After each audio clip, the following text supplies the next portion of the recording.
Atheists today are trying to say, I have a lack of belief in God. For me, that's just saying something about your psychological state. It doesn't say anything about the real world out there. So then I don't believe any atheist that I've ever seen debate with you has ever accepted a debate under that kind of framework. The framework is never that Scott, atheism is a better explanation. It's that your theism is not a sufficient explanation. Let me ask you a question about this, Scott.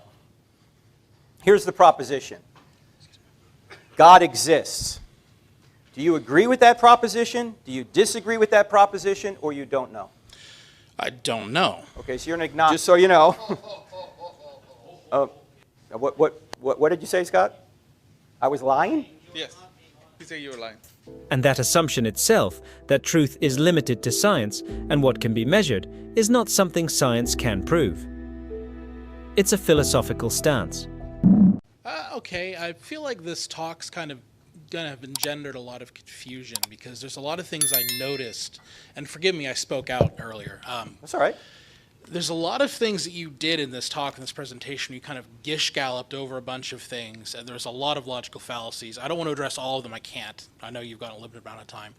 The biggest problem I noticed is you mentioned a few times, and kind of disparagingly, this idea of an atheistic worldview, and then you attack that.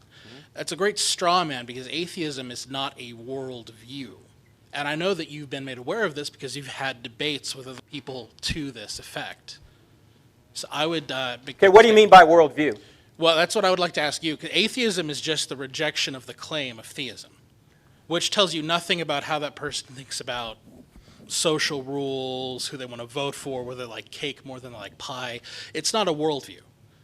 Atheism is simply saying God is not guilty of existing. It's not the same thing as saying God does not exist. Now, there are atheists who do that. They'd be called strong atheists or what we call Gnostic atheists. But atheism is just a rejection of the claim of God existing. Okay, let me ask you a question about this, Scott. Here's the proposition. God exists. Do you agree with that proposition? Do you disagree with that proposition? Or you don't know? I don't know. Okay, so you're an agnostic then. Well, agnosticism addresses knowledge, right? So you don't know. Theism addresses a belief claim.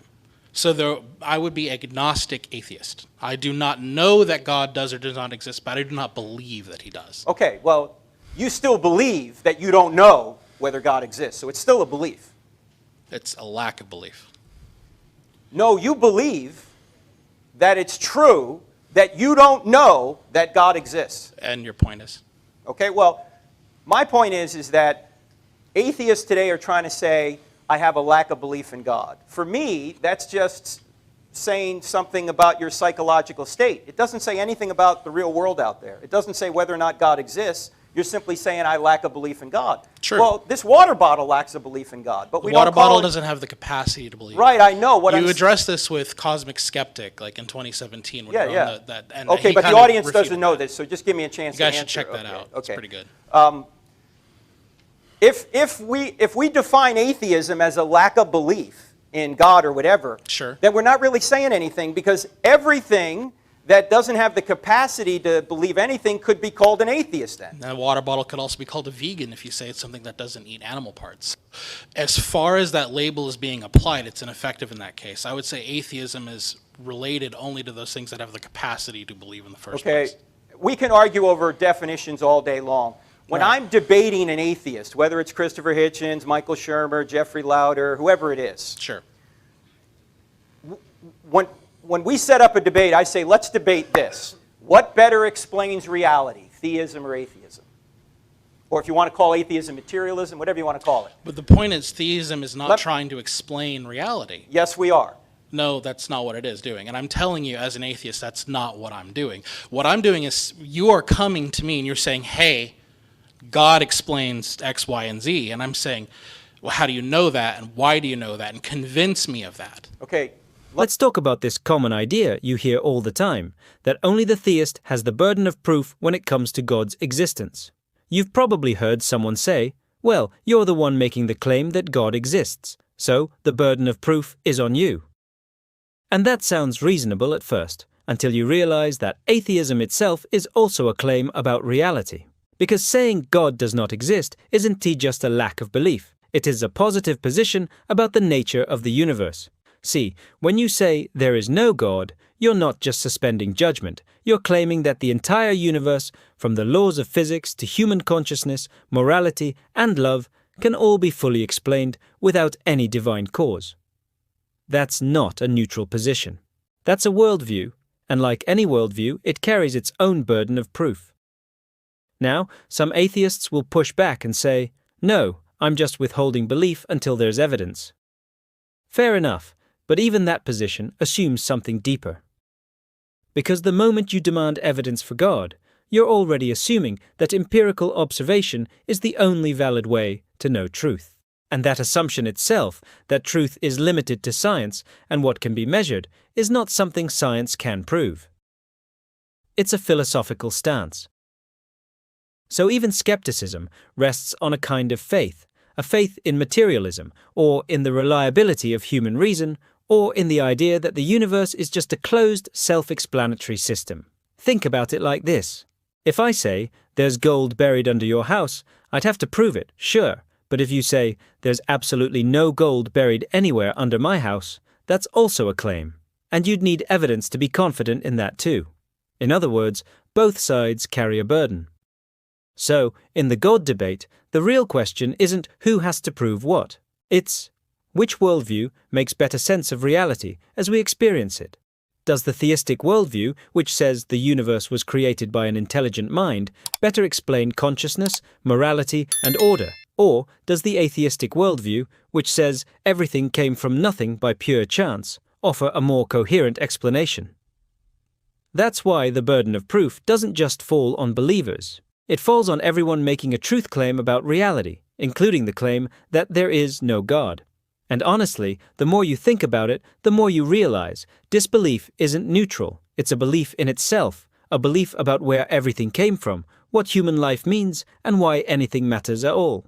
So both the theist and the atheist are standing in faith, one in God, the other in the absence of him. The real difference is just which faith has better grounding in reason, evidence, and experience. Let me finish my point, Scott. Okay? Sure. When two people come to debate on this issue, I'm going to say, when I look at reality around me, when I look at the creation of the universe or the fact that the universe exists, the fine-tuning, the more objective moral values, when I look at what appears to be design in life and where life came from, when I look at consciousness and free will and the laws of logic and our ability to reason, I think anybody coming onto a debate stage has to give causes for why those things exist. No, they only have to show that your arguments aren't correct or fallacious. No. When you frame the debate the way we frame it, what better explains reality? And reality includes all those things I just mentioned. Then I have the burden of proof to say I think these things are best explained by theism. And the atheist has the burden of proof to say, okay, I see those things exist. Here's my explanation for why they exist. Well, then I don't believe any atheist that I've ever seen debate with you has ever accepted a debate under that kind of framework. The framework is never that Scott, atheism is a better explanation. It's that your theism is not a sufficient explanation. Well, you'll have to talk to them, Scott, because they agreed every time. Christopher Hitchens. You guys should check out the videos on YouTube. Yes, that's not Michael what happened. Shermer. No, Oh, okay, just so you know. What did you say, Scott? I was lying? Yes. He said you were lying. I'll be happy to, if you give me your email address, I will send you a video of all those debates, and you can watch. I've seen plenty of them. I watched them while I was waiting to see this talk. Okay, well, those were the titles of the debates. And the reason we do that, ladies and gentlemen, is because let me put it this way, it's easy to smell a rotten egg, it's hard to lay a better one. Okay? So if someone has a position over there that I think is wrong, I can throw eggs at it and I can try and diffuse and say that's a bad argument, that's a bad argument. But I then still have the burden of proof to say, well, what is my explanation for the way things are the way they are? Let me give you one last illustration, because this is an important point that Scott brought up. If I'm a detective and atheist Michael Shermer is a detective and we come on a dead body and I say, okay, I'm looking at all the evidence here, I think candidate X did it. And Michael Shermer says, no, candidate X did it, or didn't do it. That's the wrong He's not the murderer. And I say, okay, who is the murderer then? And he says, well, I just lack a belief that your guy's the murderer. Is he a good detective? No. Shooting down my suspect isn't enough. If he's a good detective, he has to give reasons as to why candidate Y is the murderer. Not just to say that your guy is the wrong guy. That's all I'm saying, Scott. Let us talk about why God is actually a better explanation for reality than any other worldview out there. When you look around at the universe, its order, its complexity, its beauty, its moral structure, you start to realize something profound. This doesn't look like chaos accidentally becoming order. It looks like design. It looks like purpose. Now, the atheist explanation says everything came from nothing. That, somehow, nothing, with no space, no time, no matter, no laws of physics, just exploded into everything. But the question no one can ever really answer is this. Why is there something rather than nothing at all? Because nothing can't cause something. You can't get existence out of non-existence. On the other hand, the theistic view, especially the Christian one, says, in the beginning, God created. That makes far more sense of what we actually see. It tells us that behind this finely tuned, rational, law-governed universe is a mind, not an accident. That the reason the universe follows mathematical laws is because it was designed by a logos, a divine intelligence. But it's not just about physics. When you start thinking about things like consciousness, morality, or love, the naturalistic worldview starts to crumble even more. Because how do you get an immaterial experience, like love, or beauty, or guilt, from a purely material process? How do neurons firing in your brain create the sense that something is objectively right or wrong? Those things point beyond chemistry. They point to a moral lawgiver. And then there's meaning. If there's no God, then ultimately everything we do, our dreams, our art, our sacrifices, all dissolve into nothing. We're just stardust pretending to have purpose for a few short years before vanishing again. But if there is a God, then meaning, morality, beauty, all of it is anchored in something real and eternal. So the question isn't just, is there a God? The question is, which explanation makes better sense of the world we actually live in? And when you weigh it out, God isn't just one explanation among many.